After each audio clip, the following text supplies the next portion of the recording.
நேற்று ஒரு நண்பர்கிட்ட அரசியல் கள நிலவரம் பற்றி எல்லாம் பேசிக்கிட்டு இருந்தபோது தமிழக பாஜக என்னதாங்க செய்ய போகுது அப்படின்னு அந்த நண்பர் கேட்டார். நான் தான் அவர்கிட்ட சொன்னேன், சரியாக ஒரு 20-25 நாளைக்கு முன்னாடி பார்த்தீங்க அப்படின்னா அதிமுக ப்ளஸ் பாஜக கூட்டணி அப்படிங்கிறது ஓரளவுக்கு ஜெல்லாக ஆரம்பிச்சது. எடப்பாடி பழனிசாமி எழுச்சி பயணம் போயிட்டு இருந்தார். அவர் போகிற எல்லா இடத்துலையும் வந்து பாஜக தொண்டர்கள் அங்கே போய் கலந்து கொண்டாங்க. இந்த கூட்டணி ஆட்சி அப்படின்னு பேசி சில சர்ச்சைகள் வந்தாலுமே அது வந்து ரொம்ப பெரிய லெவலில் எல்லாம் வந்து எஸ்கலேட் ஆகலை. தமிழக பாஜகவும் அவங்களுடைய கட்சியை பலப்படுத்தும் வேலையை செஞ்சுக்கிட்டே இருந்தாங்க. பூத் ஏஜென்ட் மாநாடு நடத்தினாங்க.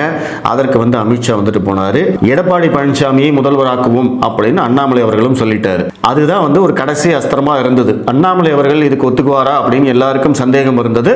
அண்ணாமலையும் அந்த வார்த்தையை சொல்லிட்டார்.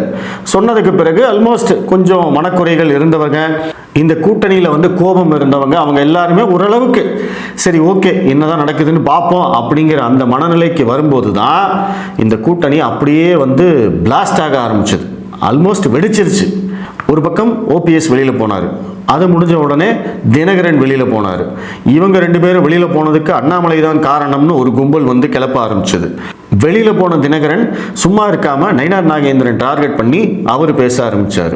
அதற்கும் வந்து அண்ணாமலை தான் காரணம் அப்படின்னு சொன்னாங்க.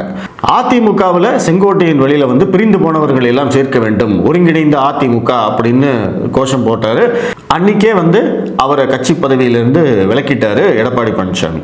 அதுக்கப்புறம் அவர் டெல்லி போனார். அங்கே போய் அமித்ஷாவை சந்திச்சதா சொன்னாங்க. நிர்மலா சீதாராமன் இங்கே வந்தாங்க.